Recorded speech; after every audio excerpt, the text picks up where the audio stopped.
my first screen that he's already given me. The one thing I did want to share here was both my background with kind of the built environment, the man-made environment, and the natural environment, which I'll be talking some case examples from both of those today. I also wanted to give you the technical paper from which the core of this presentation is based. It's function-based resilience, improving performance through adaptive management. If you'll email me, I will give you some information at the end, but if you'll email me, I can send you that paper, or you can go to the website here and and download that paper in a PDF format as well. So a little bit about the outline of the presentation. I won't read this to you. I know you guys can read. This presentation today is on an intermediate level, which means some basic background that you may have in concepts like resiliency. So I'm not going to go all the way back to the beginning there. I'm going to try to share your practical examples, which means that I'll tell you some good things I've done and some bad things I've done. I really don't believe we learn unless we share some bad things or some questionable things, which also means that I think in most of my webinars I like for a little bit of controversy to instill that, maybe get some discussion going either with me later or amongst yourselves, because I think that, again, that's really how we learn and apply things we hear from these type of events. So with no further, give you a little bit of background about when I was just out of college, and as a young graduate, I got assigned to go down after Hurricane Hugo and look at the Ben Sawyer Bridge near Mount Pleasant, South Carolina. And like they say, I wasn't in Kansas anymore. I wasn't in college anymore. This was massive destruction. And this was the bridge that I was assigned to help evaluate and bring back into condition. You can see where Hugo had actually picked the bridge off its pedestal. I think its peak height was about 26 feet in Charleston. And then when the bridge landed back down on its pedestal, you can just see how the plate still just rippled like plastic almost. And you can see the damage it caused. Really, that hole there in the top right picture was all that held the bridge on. So really, in my journey, I started thinking about, let's think about the basis of design. Let's think about how we make things able to bounce back, to withstand more. Concepts like robustness and risk and resiliency, they all kind of come to mind. Fast forward 15 years and a lot of other events. Hurricanes Francis and Ivan sent out, they weren't hurricanes when they hit the mountains of North Carolina.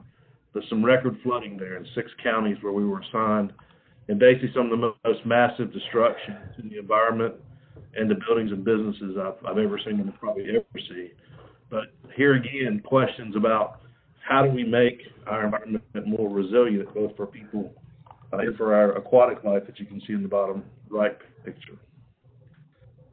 Fast forward 15 years later, in the current time, and I find myself in New Orleans and all its problems with what does it really mean to be resilient in New Orleans. And most of you probably won't remember, but last year we had the great flood of August 5th, 2017. And those are some pictures of it. But basically we took about 4 feet of water in downtown New Orleans on pretty much a normal stormy day. And really got to asking questions about, was this climate change or was this something to do, and it was a lot to do, with equipment, electrical and mechanical equipment that had been still in service since the early 1900s. That was well over 100 years old. And again, that's scratching your head to say, just because something old has it expired its time, how do you bring pumps and motors and electric gear back on to be resilient, to be reliable for that matter, in that type of context? And then really the last thing I'll end with, and we'll talk more about White Point Swash, but again, back to the natural environment, taking a look at my home swash, which is in North Myrtle Beach, South Carolina. But really, how did the natural environment, the ecosystem, get plugged with sand to the point that the inlet, the marsh, couldn't drain anymore? So things that kind of make you scratch your head. So that's a little of my background and kind of where I've been. As I start this conversation, I like to kind of really focus in on key definitions, because definitions are really your key to understanding. The first I like to start with is reliability, And there's 4 components here in reliability. The probability that an item will perform its intended function for a specified interval under stated conditions. That's very specific, and we as systems engineers and reliability engineers all kind of fall back on that probability, the intended functions, the time interval of which it has to service, and the stated conditions under which it's designed. Risk is that deviation or that effective uncertainty of objectives, kind of that unexpected that happens, that the thing that really we tried to be in the success base, that reliability is about being successful. And one way to look at risk is it's the unreliability, the part that surprises us, or the probability, the 1 minus probability of a reliability. And then finally, the classic definition of resiliency, which I'll print here, and we'll talk about 3 other definitions as the session goes on, 2 other definitions, 3 total.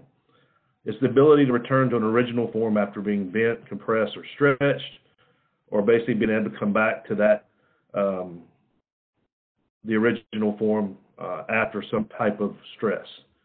So you can see the references to that. The one thing I'll say off the bat, and my cohorts in resiliency will say, you're wrong, JD, but I think I'm definitely right. The movement that we've seen in recent years has been we have to have a new design criteria for resiliency. And as my blue statement at the bottom says, no, we don't. We really just need to have resiliency concepts, just like design for maintainability, or design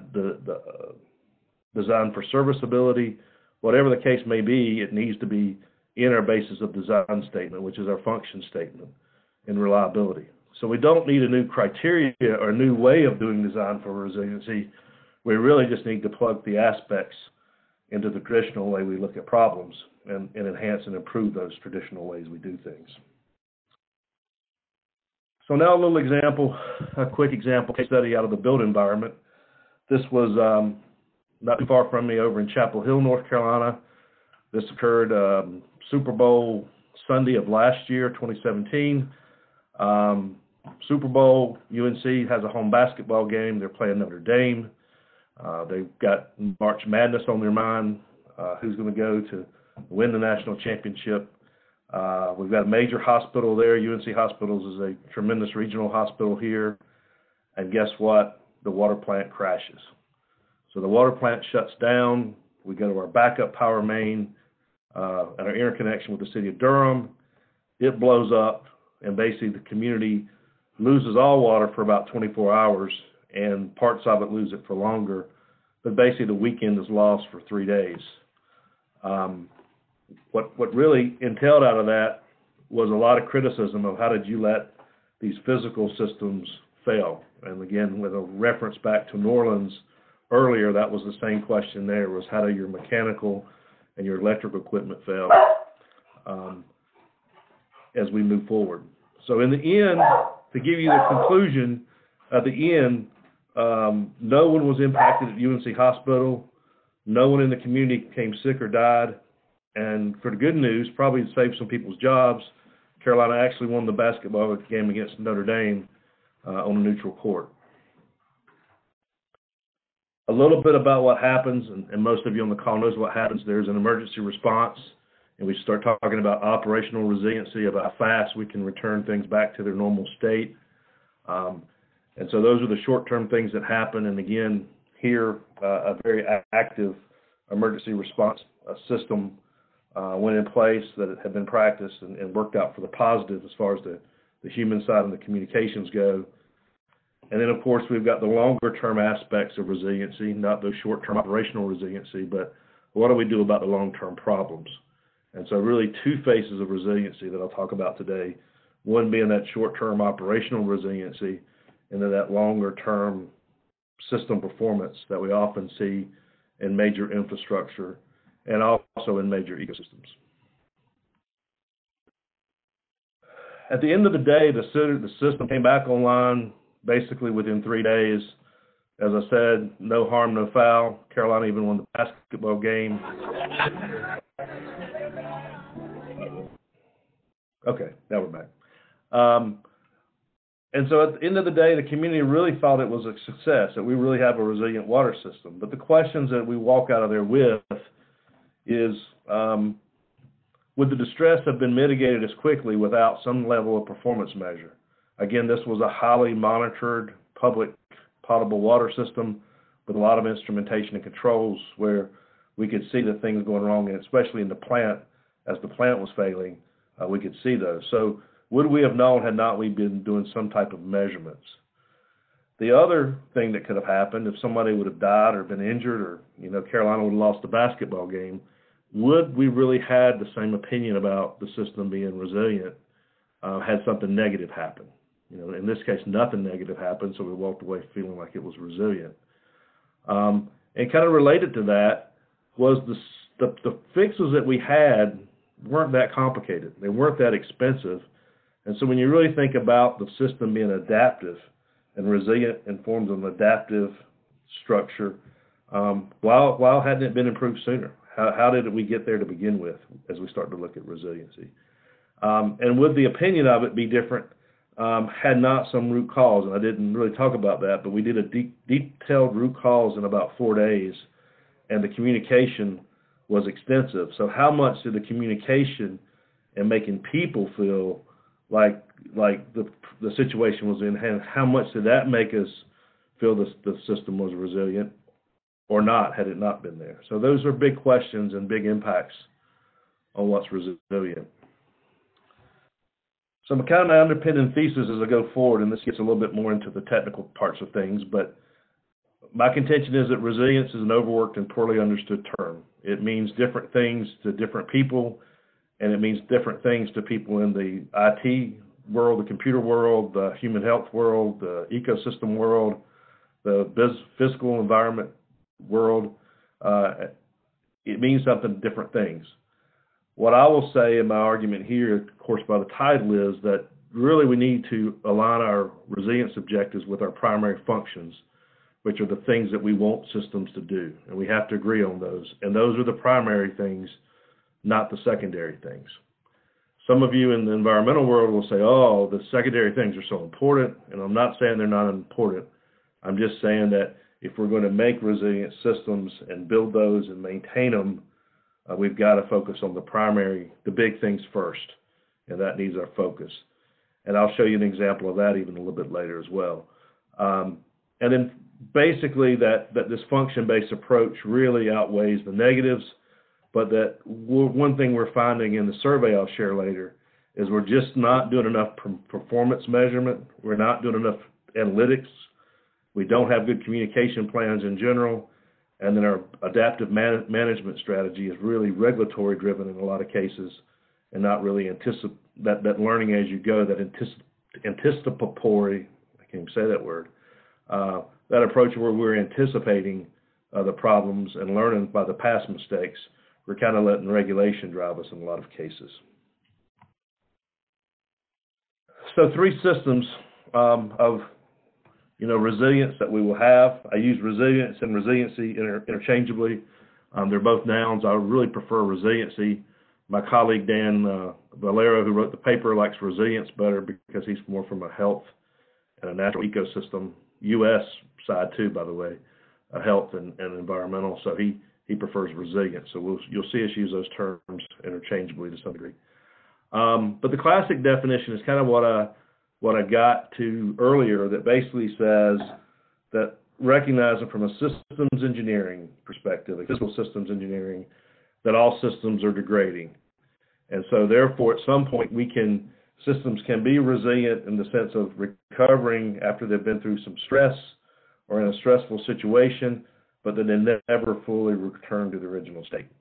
So that's more of how a physical system engineer would look at things.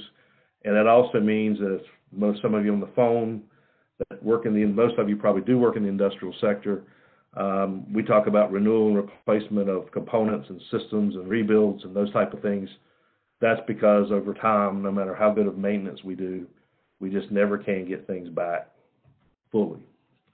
The second definition, and this is where especially I would say in the environmental sector things have come from, is that systems should recover to their original state. and therefore, in that way, the system is sustainable. And so a lot of people have criticized people for saying, oh, we just changed buzzwords. We went from sustainable to resilient, and that's probably true to some degree, but really that sustainability is a special case of resiliency where you really see it bounce back to the original form. And you could argue things like renewable energy, harvesting forests, fisheries, those type of things truly can be sustainable as long as we don't take them beyond a threshold, and after we've stressed them, we let them naturally recover. So nature sometimes can be sustainable. And then the third definition, which is really where I would say that a lot of the environmental sector is now moving as well, is that systems should be adaptable over time. And so therefore they must be able to meet their original design and then anticipate other problems that are happening. So now they must be able to have a certain amount of smartness or flexibility burn into them, that as situations change, they can also achieve that state beyond the original basis of design. As a system engineer, that's not what we're taught. That's probably not what we see in the real world in a lot of cases, not without being overly expensive or complicated. And so the definition is really a reach from the climate change community out of the environmental sector to try to really say that goes one step beyond. There is a sector, and it's really the operational resiliency sector, that would also say we should be learning as we go to improve a system. And I think that's true from an operation. We do get smarter about things, and we do get better components, in our cockpits of our airplanes and in our power plants.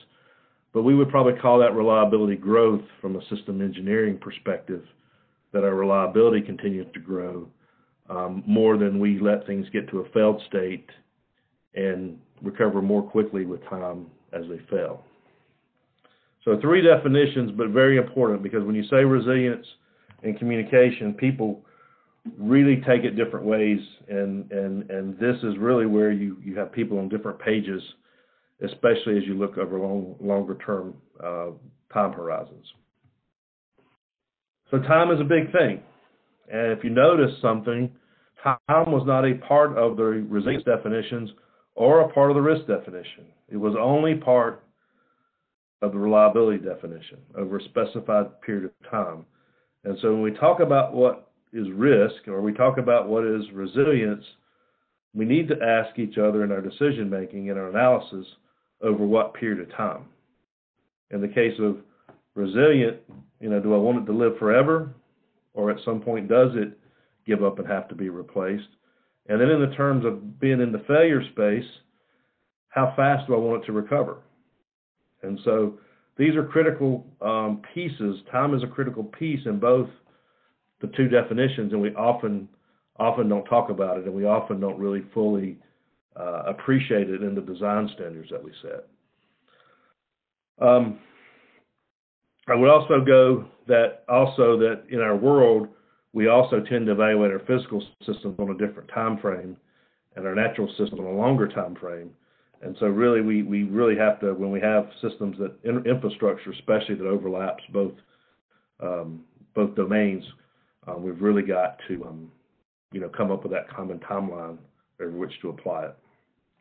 In crisis situations, you can throw it all out the window. We're not talking months or years now. We're talking minutes. People are trying to recover as quickly as they can and get back to normal and in a safe condition.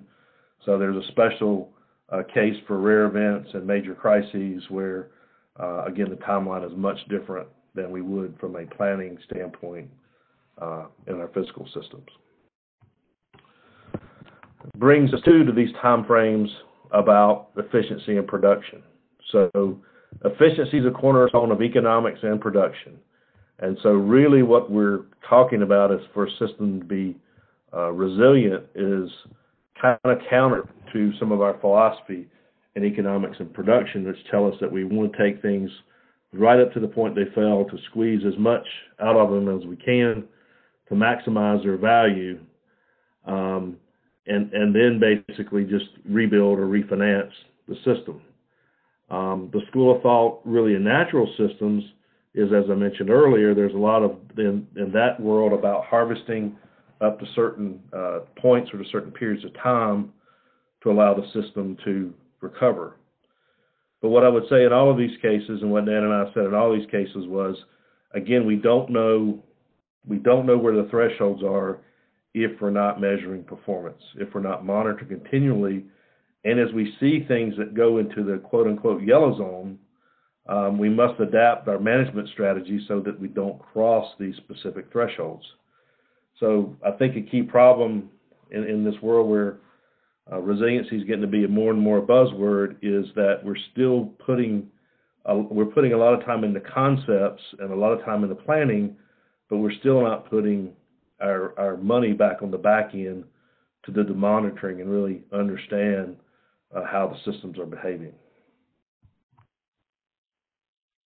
So the other piece of this that's again related to efficiency and production, I'm not going to beat this slide to death, but again saying that we do think in shorter term cycles typically in our build environments because we're trying to make a break-even point of a lot of times 3 to 5 years.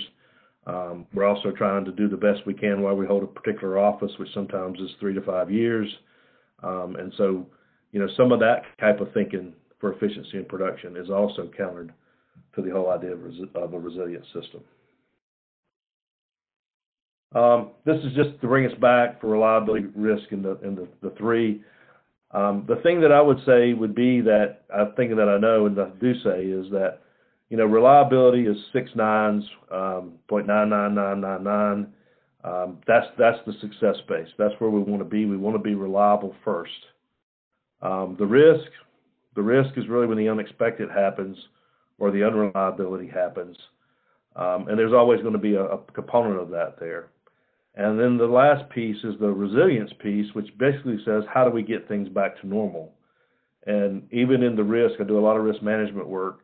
The part of the risk that's not being factored in kind of in the more modern way of thinking is this time element, because what happens a lot in risk is not the expression of risk as a consequence and likelihood sometimes that matters the most, that magnitude. A lot of times it's how fast do I recover? And so if we have a resilient system and we can recover quickly, even the risks on paper may look high. Our management decisions are really directed toward how fast we recover, not the overall magnitude of the risk. Now, there's exceptions there for really high risky things, but as a norm, the time to recover is something that's not really factored in most risk analysis. Not on paper, but is factored in the application. So kind of to come through the summary of where I would say, and again, I referenced the paper for some more details, but it's a complex topic, and I think from everything I've shown you to this point, you can see that there's many layers to think about. It really does depend, risk and resilience in particular, because that's the topic today, of where you stand. And so the skin you've got in the game, what you think your position is at risk, how fast you need to recover, it really does become a very subjective type perspective. And the challenging part in this whole equation is really to get everybody on the same page.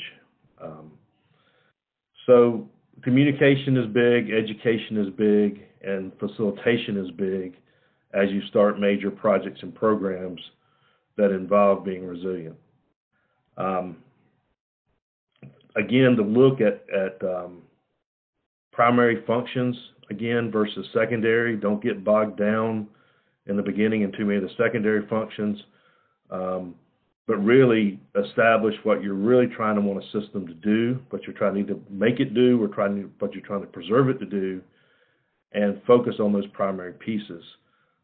We also need a reasonable measure of measurement as we go through time to make sure our decision makers know they're getting the best bang out of the buck, but also that they're not stressing systems beyond the place that we can either fix them or whether they can naturally heal.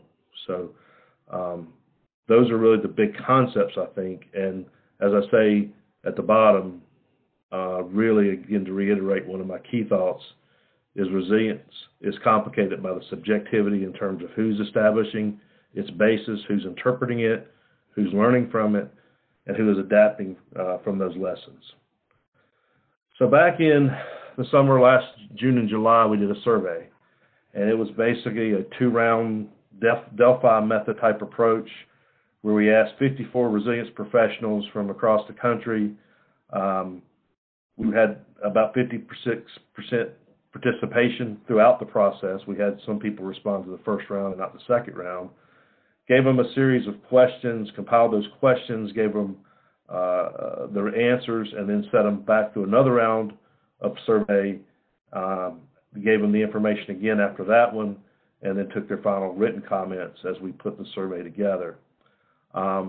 We did not get into folks. You can see the job description. What we said was a resiliency professional in resiliency is someone who actually is involved in system development, management, and decision making. So it's not a planner, it's not a think tank person, it's not a concept person. These are the people that actually go out and put systems into place and manage them. And then again, as I mentioned a little bit earlier, we've typically got, I break it down into 6 sectors actually, but for this survey we did 4. We made sure we had a balanced approach in these 54 participants from the built systems, the natural systems, what we classified as security and safety, and then from the information systems, which included our IT, our IS, and our cybersecurity type folks. And so that's where we went out to do the Delphi method surveys. And this is what we found, some noteworthy responses. I can give you the whole survey, but these are the bullet points that are interesting to me. 63% had the opinion that resilience was focused on returning to the normal state. It wasn't going beyond it. It wasn't coming up short of it, but we need to get back to where we started to once we have distress. 70% said that they believed that there was a fundamental difference between how we consider it for natural systems versus built systems. And so we didn't delve too much into the systems that cross both worlds, but they either looked at it from a natural system or built, and they saw a difference. 93% say that most of our problems come from human factors. And from reliability approaches and reliability theory, that's what we know. We can make systems good, but it tends to be the humans that tend to kind of make things unreliable or not very resilient. So it's the human error we got to think about as well. And that, correctly speaking, 57% said that really the only way we can improve a system is through redesign. And again, consistent with reliability theory that says, above all else, you've got to have the right tool for the job. You can't go out and run a street car like a dune buggy and have its performance be good, reliable, or resilient. And so 57%. But it also told us that a third of us also still thought that we could go out and somehow improve our systems, even if they weren't the right systems for the job.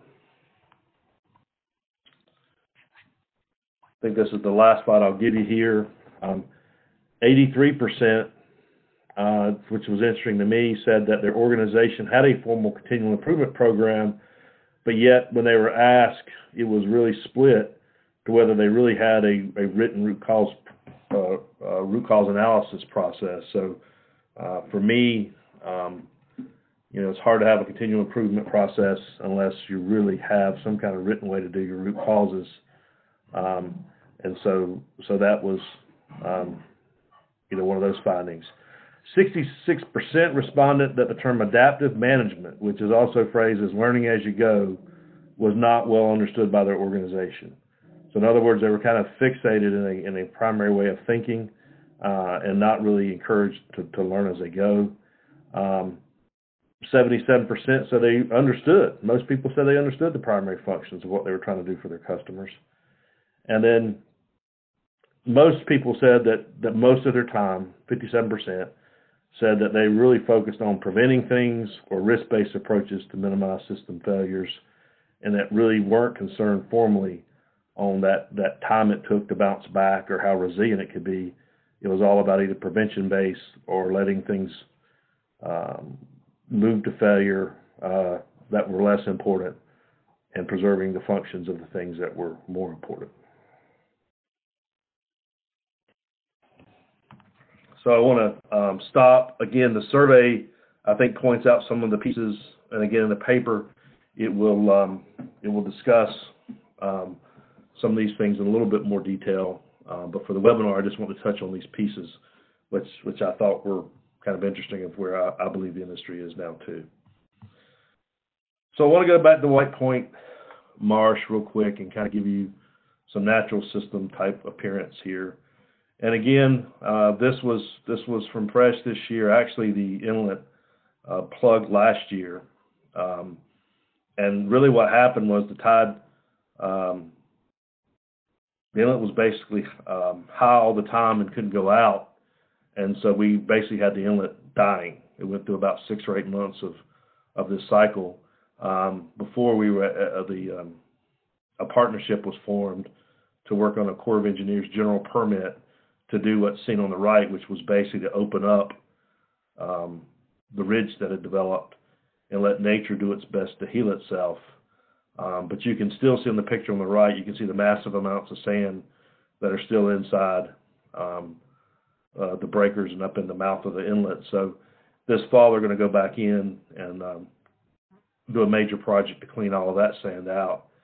And we've also had some additional problems already this summer where we had some blockage and some death in the inlet, plant life and some of the aquatic life. But again, nature seemed to heal itself, and now the inlet as of this past weekend is functioning properly.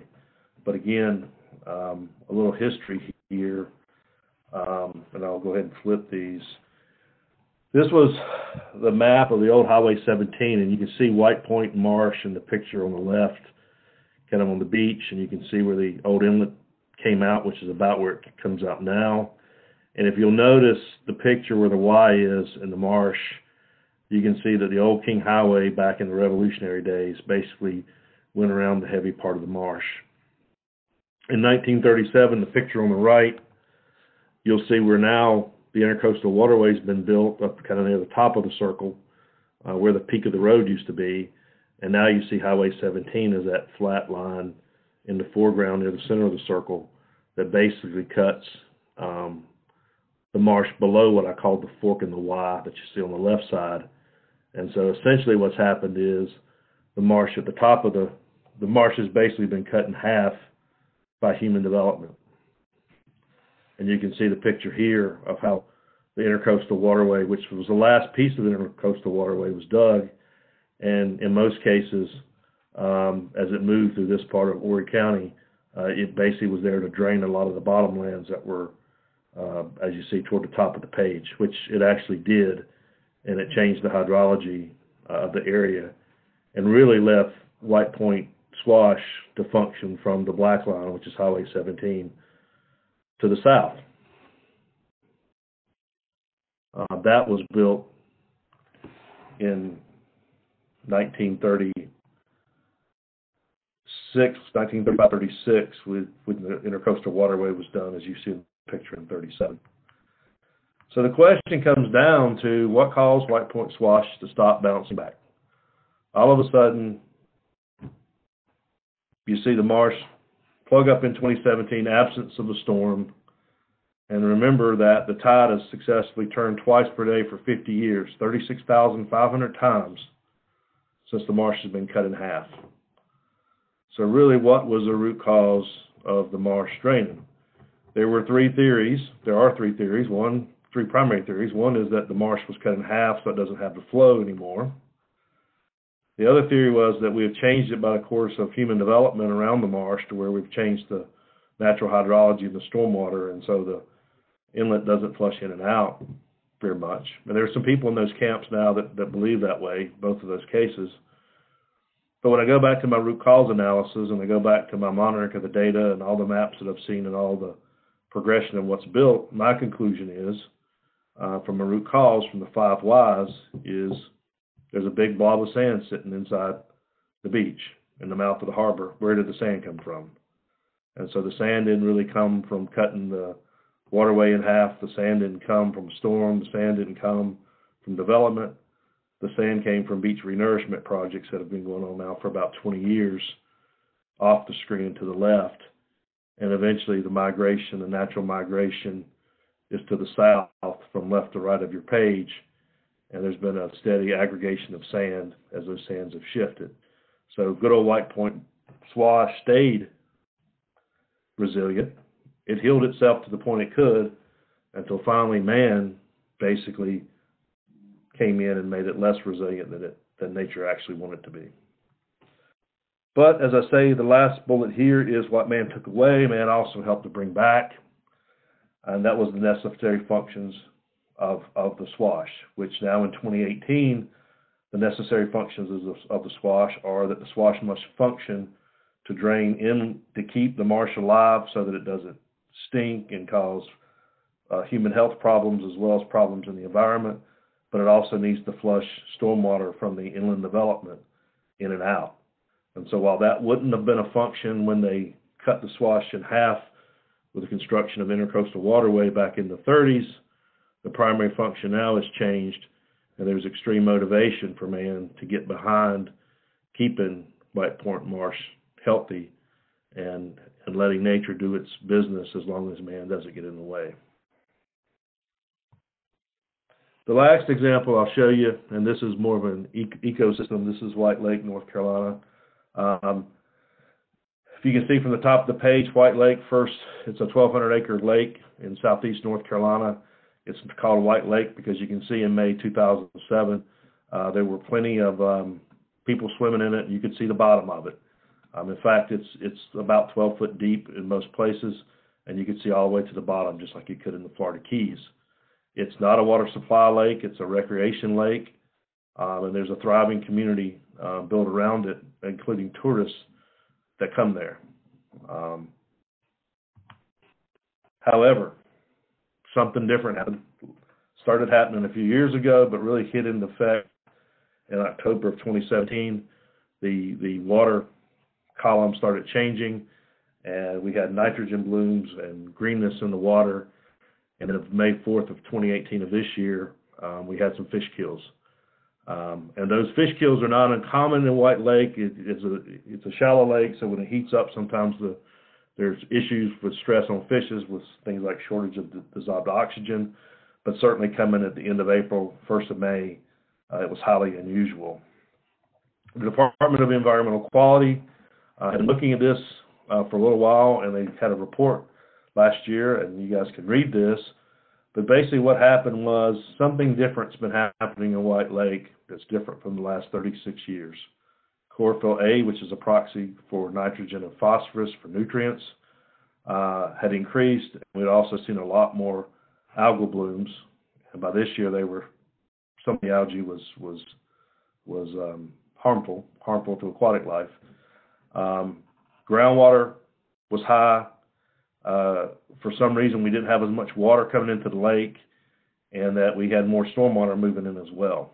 So we had a changing environment of parameters which were making the lake basically degrade, all of which were human-driven, by the way. And so this was what the report concluded, which the lake, by the way, is primarily artesian sprung fed, and the amount of artesian spring water was less coming into the lake as well. That would be discovered to be some industrial uses that were near the lake that were taking an unusual amount of water out. But a lot of complicated factors. What the state concluded was that we need to keep evaluating the issues because they didn't really know what they were doing other than collecting data, in my opinion, and they really haven't tried to look for the primary functions of what was wrong in White Lake. What the people of White Lake decided to do, because this was their community, this was their livelihood, this was their recreation, this was their way of life.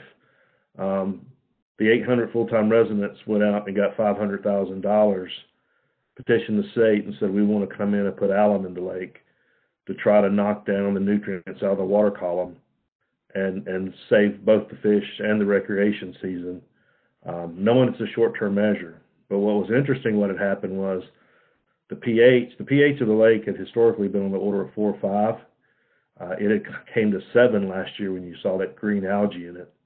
By the time the remediation had got there to try to fix it, it had climbed to 9 to 9.5, which some pretty bad things starts happening in water when it starts climbing up 9.5 and above. And so basically what happened with the algal applications were effective, the pH dropped, the algal blooms went away, fish kills stopped, and the lake for at least a little while is in a functioning method for this year. But the question still is, should White Lake be considered resilient? Those are the pictures after the alum treatment, and we've got things back to normal. What was the role of man in causing and breaking these thresholds to helping the system back bounce? And then how can man help it really become in a non-distressed state? Can a system be resilient without performance measures? Again, I didn't fill in a lot of blanks, but there's not a lot of hard data until this year that was being collected in kind of a real-time basis. And then can we be resilient without learning as we go? Because we're learning a lot of stuff at White Lake about how to keep the lake healthy. The lake and the situation is changing with time. And so by focusing on those primary functions that we want from our lake and learning as we go about what's impacting it, it's probably the only way it can be resilient. But that's a question to ask. So as I come down to the conclusion of the presentation in the last couple slides, that resilience is complicated, as I said, by the subjectivity in terms of who's establishing its basis, who's interpreting it, who's learning from it, and who's adapting from the lessons learned. In my opinion, and mine and Dan's opinion from the paper, the application, to be really effective, you've got to sink in on the primary functions of what you're wanting the system to do, and you've got to monitor and maintain those over time. The number one thing that we've seen in all the applications of different types, built, natural, whatever the case may be, is that there's just not enough money being spent on the back end to monitor, to do the analytics, to be adaptive, to learn from things we've done. We're still trying to, in an age where we still seem to be strapped with money, the first goal is to get it built and then worry about the monitoring later. We need that monitoring data. We need that effective communication so that we can truly learn and make our systems resilient. So I'll leave you with these 3 thoughts of the definition of what resilience is, and in your own mind, I think in your communications as you talk to people about things, having the condition of resilience. Is it acceptable for it to bounce back not quite to original state? All systems are degrading to some degree. The philosophy of at some point we have to have a major renewal and replacement to keep things moving. Or the definition 2, is it that everything should bounce all the way back and truly be sustainable? They should go into those thresholds or cross those lines occasionally, but basically they come all the way back to their natural condition. And then finally, third, to what degree should systems learn as they go? And again, that's a concept everybody wants to do, but when you think about doing that for design, it gets to be pretty complicated, and you really can't, hopefully from some of the examples I've shown today, it's really hard to anticipate 20 or 30 years out what we're trying to design or analyze for today, because situations and primary functions do change over time.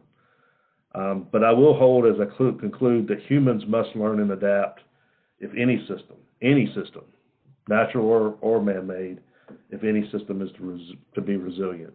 The humans are the key, and we hold the ultimate responsibility for really making things resilient. So with that, my concept here is function-based resilience, the paper, and there's a website and my email address. So with that, Norval, I can take questions if we have any. Okay, thanks, JD. We do have questions that were sent through the chat box. We'll go ahead and start going through these. The first one is, when you state a system should be adaptable, is that implying modular when you can add to the system to meet current needs? Modularity could be a function of being adaptable. That is correct. Doesn't have to be. It could be expandable. It could be expandable on its existing systems, but it doesn't necessarily have to be built modularly. Usually when you think about modular, you're thinking about adding capacity. I don't know if I answered that, but they can zing it back in. Okay. Adaptable just means it needs to have the ability to improve. And be a modular where it can be expanded is one way that it can be improved. It's probably better said. Okay. We'll move on here to the next one. When determining the resilience of a system, is maintaining of human life number one? If so, what are the other considerations? Yeah, it's a good question. I think when we're talking about a resilient system, especially when there is a crisis or a natural emergency involving humans, it most certainly is. It is absolutely the thing that we look at most, and what humans will require from the people in responsible charge correcting an emergency or a crisis. Longer term, though, it may be different. It may be the perspective of how we do a ecosystem. The resilient measures of that may be something different than human life. But certainly those systems aren't designed to hurt human life either. So, but human life and health is at the top of the list. Okay, the next question, are organizations good at collecting the data needed to determine corrective action and the resilience of a system? No. I would say that's true from an environmental perspective. In most things we do, we don't do a good job. In our general manufacturing, we don't do a good job. The cost of monitoring data, even in the health profession, has gotten to a point where we monitor when we have to, and if we don't have to, we don't do it. So I think, and the survey showed that, we really don't do that unless there is a regulatory driver. The case with the WASA at the water plant, or in the aerospace industry, or the aviation industry, where there's a lot of hardcore requirements for monitoring, it gets done. But in the absence of that, most organizations don't do enough. Okay, the next question, would it be possible to get a copy of today's slides? Yes, I think you'll post those, but I'll have those posted in PDF, I think, through you, Norval. Okay. But if not, I can post them on the website too. If you'll give me a day or two, I'll get them posted on the website, the reliabilityriskresiliency.com. Okay. How do you normally do this? Well, what we've done in the past here is when there's been a follow-up email sent with the feedback survey link and the link to the recording of the webinars, we've also included a PDF of the slides as well, but it doesn't necessarily have to be that way. Okay.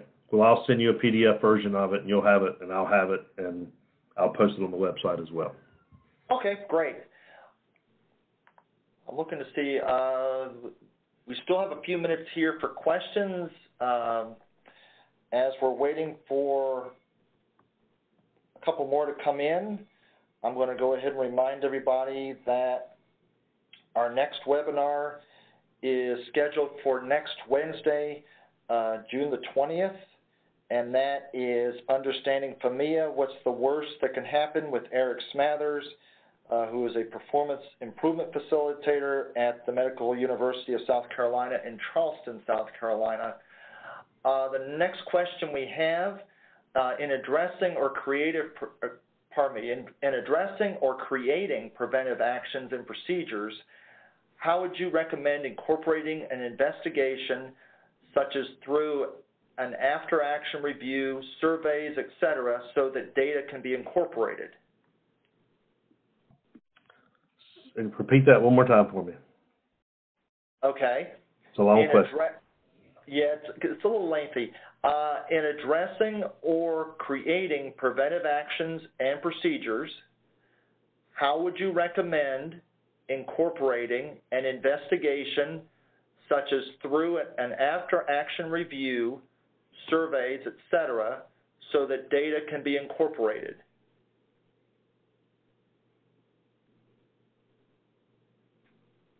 I mean, I think the question's driven toward a performance monitoring program, which is usually just what I would use on anything that would include a central, using the old school term of a data warehouse, but collecting those monitoring points and having a way to look at those real time on a dashboard to get to those statistically, or we could do statistical analysis on it.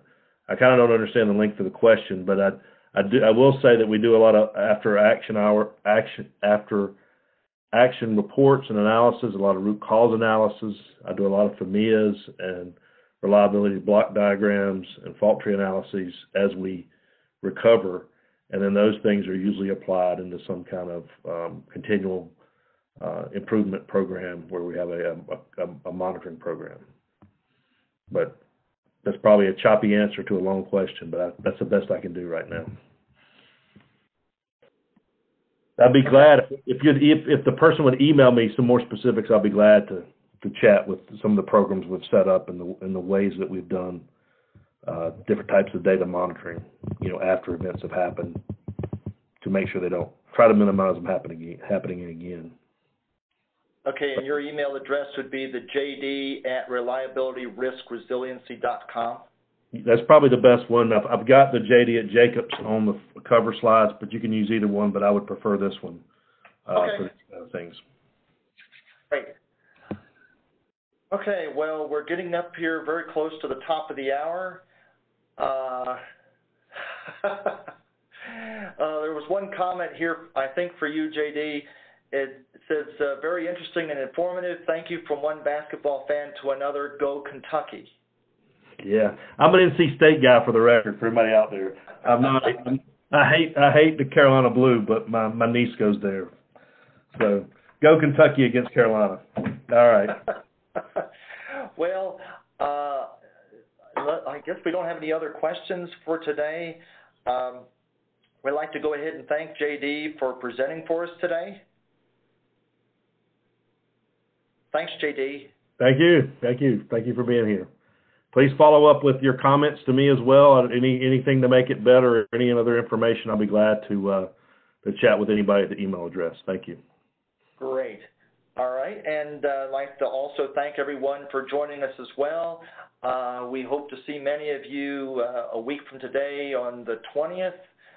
We've had quite a few people register for next week. There's still plenty of space available for those who would like to register and join us online next Wednesday. Until then, I'd like to wish everyone a great rest of the day, and we'll see you online again soon. Thanks, everyone. Bye now. Thank you.